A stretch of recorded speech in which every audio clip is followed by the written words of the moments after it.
Kent Hughes a fait exactement ce qu'il a dit qu'il allait faire.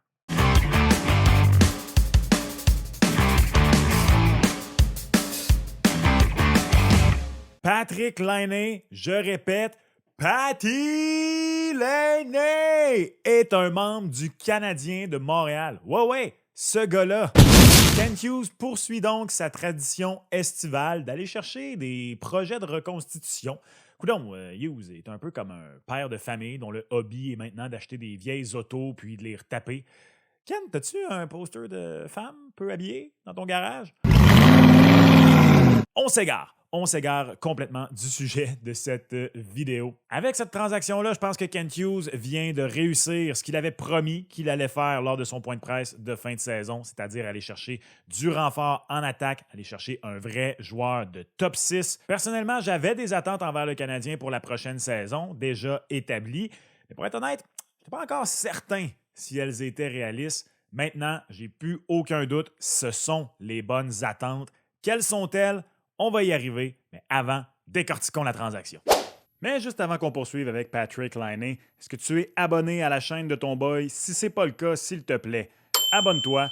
Je viens d'annoncer dans les derniers jours que je m'en vais à temps plein sur YouTube dans la prochaine année. Tu peux d'ailleurs écouter ça ici si le cœur t'en dit. Bref, ton boy a besoin de toi, alors s'il te plaît, si jamais c'est pas fait, aide-moi. Abonne-toi, laisse un like, un commentaire même pour dire si tu es d'accord ou non. Maintenant, on retourne à Patty Laine.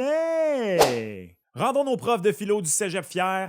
Thèse, antithèse, synthèse. Pourquoi je pense que c'est une excellente décision de Kent Hughes d'oser le pari Patrick Laine. D'abord, la thèse. La thèse, c'est que la transaction de Patrick Laine en est une à faible risque et à faible coût qui a le potentiel de rapporter énormément aux Canadiens de Montréal. Je veux dire, malgré le fait que Montréal est rempli de bons jeunes joueurs et qu'on a déjà des gars établis qui ont prouvé qu'ils sont des bons joueurs offensifs en Nick Suzuki, Cole Caulfield, Juraj Slafkovský, probablement Kirby Dach quand il va réussir à rester en santé également, on n'avait pas le droit de passer par-dessus un joueur de la trempe de Patrick Laine, peut-être le plus talentueux du lot. Pas pour rien qu'il a été repêché deuxième au total derrière Austin Matthews en 2016 et qu'à ses 3 premières saisons dans la Ligue nationale de hockey, il avait marqué 36, 44 et 30 buts. Même Cole Caulfield, as-buteur, n'a pas réussi ça encore dans la Ligue nationale de hockey, ce que Patrick Laine avait fait à ses débuts. Et en plus, le coût. C'est le coût de la transaction pour moi qui m'a fait tomber en bas de ma chaise lorsque j'ai vu ça parce que je pense que comme plusieurs d'entre vous, et vous pouvez me laisser savoir en commentaire d'ailleurs si ça a été votre réaction initiale, ça n'a pas été très long le laps de temps entre le premier tweet d'Elliott Friedman et la confirmation de la transaction. Mais lorsque la première publication a été envoyée, ma réaction était « qu'est-ce que ça va coûter cette histoire-là? » Ça a coûté Jordan Harris. Ça a coûté Jordan Harris, un défenseur dont la place match après match n'était pas assuré dans la Ligue nationale, dans la formation pour la saison qui s'en vient. Et en plus, on met la main sur un choix de 2. On met la main sur un choix de 2. Lorsque j'ai lu le communiqué du Canadien de Montréal en diagonale, je pensais que l'équipe était allée chercher Patrick Laine contre Jordan Harris et un choix de 2. Non, c'est l'inverse. On est allé chercher Patrick Laine et un choix de 2 contre Jordan Harris. Donc, ça n'a rien coûté. Écoutez, moi, j'étais un des rares. Je me sentais bien seul dans mon bandwagon des partisans de Jordan Harris. D'abord, j'aimais le gars hors glace. Je trouvais que c'est un gars, je le trouve encore, il n'est pas mort. Quoi qu'elle est à Columbus, je vais pas là. Blague à part, j'adore Jordan Harris, le joueur qu'il est. Je sais que c'est pas un gars qui a le plus d'atouts dans son coffre. Il excelle pas nécessairement, particulièrement dans une facette du jeu. Mais c'est pas un gars non plus qui a des gros défauts évidents. Bref, c'est un bon défenseur de profondeur. Si jamais, dans 5 ans, Patrick Laine à Montréal a complètement, excusez, mais passez-moi l'expression, foiré, et que Jordan Harris est devenu un défenseur de première paire à Columbus, honnêtement, si vous l'avez vu venir, ben, manifestez-le tout de suite parce que personne ne va vous croire rendu là. Ceci étant dit, il y a une raison pourquoi un gars de la trempe de Patrick Laine a coûté aussi peu qu'il vient de coûter. On y reviendra dans quelques instants. En Laine, donc, le Canadien de Montréal met la main sur un ailier mastodonte de 6 pieds 5 pouces qui a déjà prouvé qu'il peut produire dans la Ligue nationale de hockey. D'ailleurs, à ceux qui disent que Patrick Laine, ça va moins bien depuis quelques années et que c'est un pari à haut risque, mais à haute dividende, il faut qu'on me l'explique. Parce que je suis très d'accord sur les hautes dividendes. Je ne comprends pas le haut risque. D'abord parce qu'il n'a rien coûté dans la transaction. Ensuite de ça, le contrat, il ne reste que 2 saisons à l'entente de Patrick Laine avec maintenant le Canadien de Montréal. J'allais dire les Blue Jackets de Columbus, mais maintenant, il est avec le Canadien de Montréal. Donc, il n'hypothèque pas le club à long terme et au risque de me répéter, je vois difficilement cette transaction-là devenir un Scott Gomez contre Ryan McDonough, c'est-à-dire que Ryan McDonough est devenu le meilleur défenseur des Rangers de New York pendant plusieurs saisons et même le capitaine. Rendu là, si ça arrive à Jordan Harris, ce sera bravo pour lui. Je ne l'aurais pas vu venir, ça c'est certain, de mon côté. Encore sur le haut risque, donc, la seule vraie chose que je peux voir, c'est qu'il ne produise pas. Mais Patrick Laine, il y en a plusieurs qui disent que ça va mal depuis quelques saisons pour lui. Excusez-moi, ça va mal depuis une saison. Parce qu'avant ça, Patrick Laine était tout près du point par match. En termes de production par 82 rencontres, il continuait à offrir une production très similaire à ce qu'il faisait en début de carrière, avec sur 2 saisons 48 buts et 108 points en 111 matchs. Pratiquement le point par match. Quand il était sur la glace, il continuait d'être le joueur qu'il a toujours été depuis qu'il est dans la Ligue nationale de hockey. Aucun signe réel de ralentissement. Le vrai problème, ça a été les blessures dans le cas de Patrick Laine. Parce que sur la glace, personnellement, je n'ai pas de doute qu'il va être en mesure de rebondir.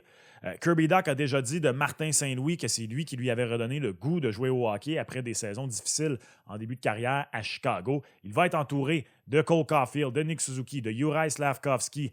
Je pense que l'attaque du Canadien de Montréal en ce moment, en plus avec potentiellement Lane Hutson derrière, même si je ne pense pas que c'est assuré que Lane Hutson débute à Montréal. J'ai d'ailleurs fait une vidéo là-dessus si vous voulez aller l'écouter.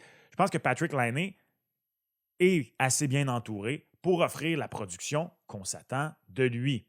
Ceci étant dit, il y a quand même un bémol parce que tout ce que je viens de dire, c'est si il est sur la glace et ça nous amène à l'antithèse.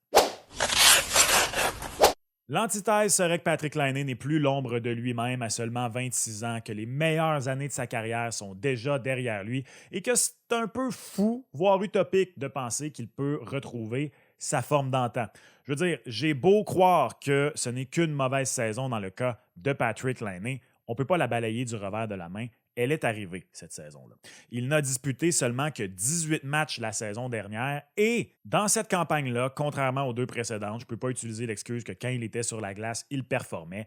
En 18 matchs, ça a été seulement 6 buts et 9 points pour Patrick Laine. Et en plus de tout ça, ça n'a pas seulement été les blessures, il a été carrément laissé de côté au mois de novembre dernier par Pascal Vincent chez les Blue Jackets de Columbus. Et bien, malheureusement, hors glace pour Patrick Laine depuis quelques saisons, c'est plutôt difficile.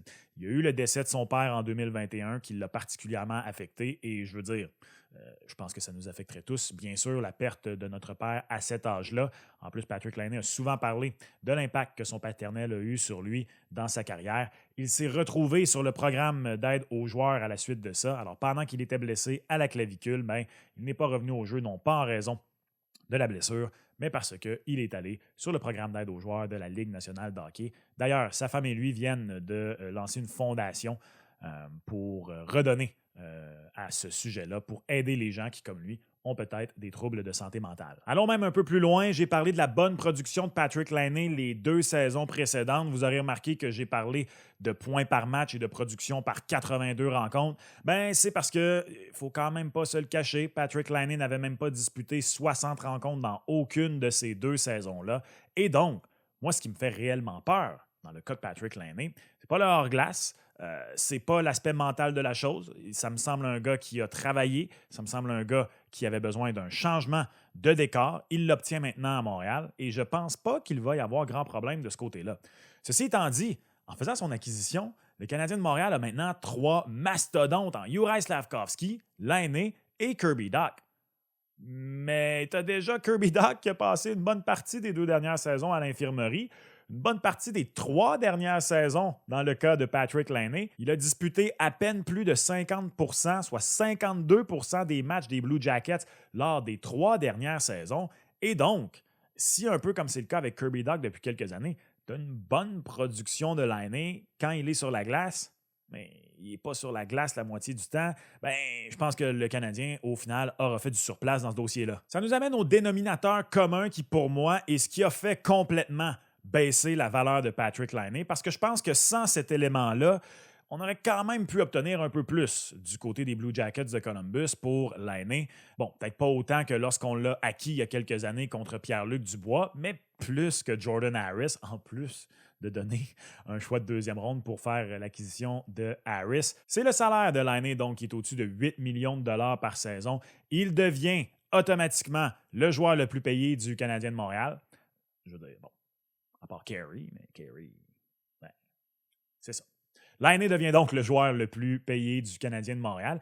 Et plusieurs pensent que ça peut venir bousiller, entre autres, la chimie dans le vestiaire. Kent Hughes, lorsqu'il signe ses contrats à Suzuki, à Caulfield, à Slavkovski, c'était important pour lui de respecter sa fameuse hiérarchie salariale. Et là, il est bousillé. Laine arrive et il fait plus d'argent que tous ces gars-là. Vous êtes plusieurs à m'avoir mentionné sur les réseaux sociaux que ça vous fait peur pour la chimie dans le vestiaire. Pour moi, ce n'est pas du tout un enjeu. Si jamais c'est vraiment un problème pour Caulfield, pour Suzuki et Slavkovski, ben ça veut dire que ces gars-là, pour moi, ne sont pas les hommes que je crois qu'ils sont et on a un problème beaucoup plus grand entre les mains que le simple fait que Patrick Laine pourrait arriver et que ça ne fonctionne pas à Montréal. Non, pour moi, le vrai enjeu du salaire de Patrick Laine, c'est qu'automatiquement, il va arriver à Montréal avec une cible sur le dos. Lorsque tu es le joueur le plus payé d'une formation, il y a des attentes qui viennent avec ça. Il s'est d'ailleurs lui-même ajouté de la pression en disant qu'il voulait redevenir un marqueur de 40 buts et peut-être même un gars de 50 buts. Personnellement, j'adore qu'il soit allé là dans son point de presse, Patrick Laine. Mais bien sûr, ça va vouloir dire de la pression médiatique aussitôt qu'il va être dans une mauvaise séquence, de la pression de la part des partisans. On va peut-être rapidement se mettre à compter le nombre de dollars payés par but si jamais ça tourne au vinaigre pour Patrick Laine. Et donc, effectivement, le salaire de Laine pourrait être un problème pour le Canadien de Montréal. Tout ça maintenant, on met ça ensemble et on va à la synthèse. Le Canadien de Montréal a terminé 26e pour les buts marqués la saison dernière, 27e en avantage numérique. On s'est tenu dans ces eaux-là lors des 3 dernières saisons. On n'a pas le droit, on n'a pas le luxe de se passer d'un joueur de la trempe de Patrick Laine lorsqu'il devient disponible. Kent Hughes vient de remplir sa promesse. Il avait dit qu'il allait aller chercher, ou du moins qu'il voulait aller chercher, un attaquant top 6. Il a mordu la poussière dans le dossier Jonathan Marchessault. Il y a eu des rumeurs entourant Trevor Zegras. Vous savez que moi, je suis un grand fan de Trevor Zegras. Clairement, ça n'a pas fonctionné pour le Canadien de Montréal. On se rabat sur Laine et Patrick Laine, pour le coup, Patrick Laine, à ce stade-ci de sa carrière, pour moi, c'est un risque qui en vaut définitivement le prix payé. D'ailleurs, je trouve que ça passe un petit peu sous le silence, mais au-delà de la possible production de Patrick Laine, pour moi, ce qui est très important, c'est le message que Kent Hughes vient d'envoyer à son vestiaire. Nick Suzuki l'a dit en point de presse de fin de saison. Il est tanné aux dates limites des transactions de voir des gars qui peuvent être utiles à l'équipe partir en retour de choix au pêchage, en retour d'espoir. Il est tanné de ne pas être dans la course aux séries. Ben, ça ne veut pas dire que le Canadien va y être dans cette course aux séries lors de la prochaine saison, mais au moins, il vient d'envoyer un message très fort à son vestiaire. Et pour moi, il ne fait aucun doute que c'est terminé maintenant l'alternance des gardiens pour être sûr que tout le monde joue. C'est terminé de jouer uniquement pour maximiser la valeur de certains actifs pour les transiger à la date limite des échanges. Le Canadien, dès le mois d'octobre, va jouer pour gagner. Je vous disais au début de la vidéo que j'avais des attentes envers le Canadien la saison prochaine, mais j'hésitais encore. C'est que personnellement, j'ai toujours identifié la saison 2024-2025 dans la reconstruction comme celle où, pour la première fois, le Canadien de Montréal allait devoir se battre pour une place en série, peut-être, voire probablement les rater, les séries, mais au moins s'être battu pratiquement jusqu'à la toute fin, peut-être un peu à l'image de ce que les Red Wings de Détroit ont fait la saison dernière, mais considérant la faible profondeur de l'équipe. C'était tout le temps une blessure de Nick Suzuki, Cole Caulfield, Juraj Slavkovski, Kirby Dach, ou même en défense près que la chaîne débarque complètement et à nouveau terminé dans le top 5 par en bas. Également combiné à la force de la division Atlantique, personnellement que je considère comme la meilleure division de la Ligue nationale de hockey en ce moment, je commençais à me demander si c'était peut-être un peu trop utopique de penser que le Canadien était prêt à être à ce stade-là la saison qui s'en vient. Mais pour moi, maintenant, il ne fait plus aucun doute. Ça doit absolument être l'objectif du Canadien cette année. Jouer pour gagner, être dans la course pour les séries jusqu'à la toute fin. Peut-être, si tous les dés vont dans la bonne direction, tombent de la bonne façon, plutôt, devrais-je dire, réussir à se qualifier. Peut-être comme dernière équipe repêchée, peut-être comme première équipe repêchée, sait-on jamais. Mais le message que vient d'envoyer Kent Hughes est le bon. Pour moi, Patrick Laine, pire scénario à Montréal, 2 saisons, malheureusement peut-être encore des blessures, quoi que ce soit, joue une 60, 70 matchs par année, récolte à peu près une 25 buts, 50, 55 points, et quitte après ça comme agent libre. Ça, pour moi, c'est le pire scénario. Le meilleur scénario, c'est qu'il redevient le joueur qu'il a déjà été avec les Jets de Winnipeg et contribue à faire accélérer la reconstruction du Canadien de Montréal. Et imaginez juste un instant, si le pari Patrick Laine fonctionne, l'an prochain, pour la première fois au 21e siècle, le Canadien de Montréal va peut-être avoir un véritable top 6 qui a de l'allure avec Nick Suzuki, Cole Caulfield, Juraj Slafkovský, Kirby Dach, Patrick Laine et Ivan Demidov, qui s'amènerait sur un contrat recru qui va être très important pour garder une structure salariale qui va avoir de l'allure pour le Canadien de Montréal pendant quelques saisons. Honnêtement, chapeau à Kent Hughes sur celle-là. Je trouve que dans les paris qu'il a pris pendant l'été depuis 3 saisons, celui-là, honnêtement, est peut-être celui dans lequel je crois le plus. Mais ça, c'est ce que moi, je pense de l'acquisition de Patrick Laine par le Canadien de Montréal. Toi, qu'en penses-tu? Comme toujours, laisse-moi savoir en commentaire. D'ailleurs, n'hésite pas à écouter une autre vidéo qui va apparaître dans les prochains instants. Laisse un like si tu as apprécié la vidéo et bien sûr, comme toujours, s'il te plaît, abonne-toi. Ça aide ton boy à produire plus de contenu. Et comme toujours, on se reparle dans une prochaine vidéo. Ciao!